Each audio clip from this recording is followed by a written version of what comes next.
بالکل حضرت علی کرم اللہ وجہ کے اس فرمان کے مطابق طویل اور مشکل ہو گیا ہے کہ جس میں ان کا فرمانا تھا کہ ظلم جتنا پھیلتا چلا جائے گا اور آپ اس پر اپنا رد عمل نہیں دکھائیں گے، اس کے خلاف مزاحمت نہیں کریں گے، جتنا آپ اس کو بڑھنے دیں گے تو اتنی ہی بڑی قربانی آپ کو بعد میں دینا پڑے گی۔ اب جو وقت تھا رد عمل دکھانے کا، بھارت کا ہاتھ روکنے کا، ایک کشمکش کی سی کیفیت پیدا کرنے کا، وہ گزار دیا گیا، اور اب ظاہر ہے کہ نئے سرے سے نئی شیرازہ بندی کرنا اتنا آسان نہیں رہا، اور اس پر صرف مرزا غالب کا یہ شعر صادق آتا ہے کہ ہم کو معلوم ہے جنت کی حقیقت، لیکن دل کے خوش رکھنے کو غالب یہ خیال اچھا ہے۔ اپنے آپ کو اب ان ایکٹیویٹیز کے ذریعے خوش رکھا جا سکتا ہے اور یہ تاثر دیا جا سکتا ہے اور اپنے ضمیر کو مطمئن کیا جا سکتا ہے کہ ہم بہت کوشش کر رہے ہیں، بہت مزاحمت کر رہے ہیں، لیکن عملی طور پر یہ بہت مشکل کام ہو کر رہ گیا ہے۔ اور یہ جو صورتحال ہے، یعنی جب آپ کو کچھ کرنا چاہیے تھا اس وقت آپ نے بہت وقت ضائع کر دیا، پلوں تلے سے بہت سا پانی بہہ گیا۔ آج وہی حالات جو ہیں وہ کسی اور رخ بہہ رہے ہیں۔ آج وقت کی جو گھوڑا ہے اس کی باگیں آپ کے ہاتھ میں نہیں رہی ہیں، اور آپ نے اصل وقت گنوا دیا، اور اس وقت آپ یہ معذوری ظاہر کرتے رہے کہ آپ کے ٹینکوں میں تیل ڈالنے کے لیے پیسے نہیں ہیں۔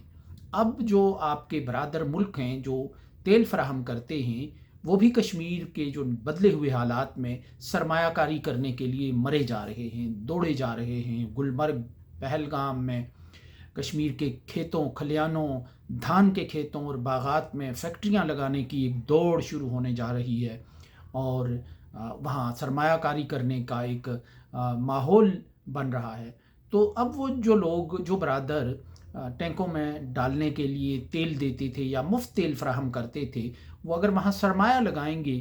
تو پھر آپ کس طرح ان کی سرمایہ کاری کو کیسے کوئی خراب کر سکتا ہے؟ تشدد کے ذریعے، جہاد کے ذریعے، عسکریت کے ذریعے، تو کیا اس کی اجازت ملے گی؟ اگر جس طرح آپ نے اپنے ہاتھ پاؤں باندھ کر رکھے ہیں اس طرح تو یہ ممکن نظر نہیں آتا، جب تک کہ آپ اپنے ہاتھ پاؤں کھولیں گے نہیں مجموعی طور پر، ملکی سطح پر، تو اس وقت تک یہ آپ نے یہ اصل جو ٹائم ہے وہ تقریباً ضائع کر دیا ہے۔ ہمیشہ دیر کر دینے والی بات کوئی نئی نہیں ہے، یہ وہی صورتحال ہے کہ 1962 میں جب چین اور بھارت کی گھمسان کی جنگ چل رہی تھی، اور چین نے پیشکش کی تھی پاکستان کی قیادت کو، ایوب خان کو، کہ پاکستان اس جنگ میں شریک ہو جائے۔ بھارت نے اس کو چین نے اس کو انگیج کر لیا ہے، اور پاکستان کشمیر میں پیش قدمی کر کے اس سے حاصل کرے، لیکن امریکیوں نے اس وقت بھی اپنا اثر رسوخ استعمال کر کے پاکستان کو اس معاملے میں آگے بڑھنے سے باز رکھا، روک دیا۔ اور پھر جب یہ وقت گزر گیا، جنگ بند ہو گئی بھارت اور چائنا کی، تو امن ہو گیا، معاہدہ بھی ان کے درمیان ہو گیا، تو پھر 3 سال کے بعد 1965 میں پاکستان نے آپریشن جبرالٹر کا آغاز کیا، اور پھر اسے تنہا وہ جنگ لڑنے کی اس نے کوشش کی کہ جو ایک بڑے فریق اور اتحادی کے ساتھ مل کر اسے لڑنے کی پیشکش ہو رہی تھی، یا جس کا پوٹینشل اور امکان موجود تھا۔ تو اس کا نتیجہ یہ نکلا کہ وہ جنگ ہار گئے، آپریشن جبرالٹر بری طرح ناکام ہو گیا، کشمیری اس سے لا تعلق رہے، کشمیریوں کو اعتماد میں نہیں لیا گیا، اور بھارت نے اس آپریشن جبرالٹر کے نتیجے میں پنچ کے علاقوں میں ایک قیامت برپا کی، وادی پر بھی اپنی گرفت مضبوط کر لی اس کے نتیجے میں، اور ہاتھ کچھ بھی نہیں آیا۔ ایک بڑی جنگ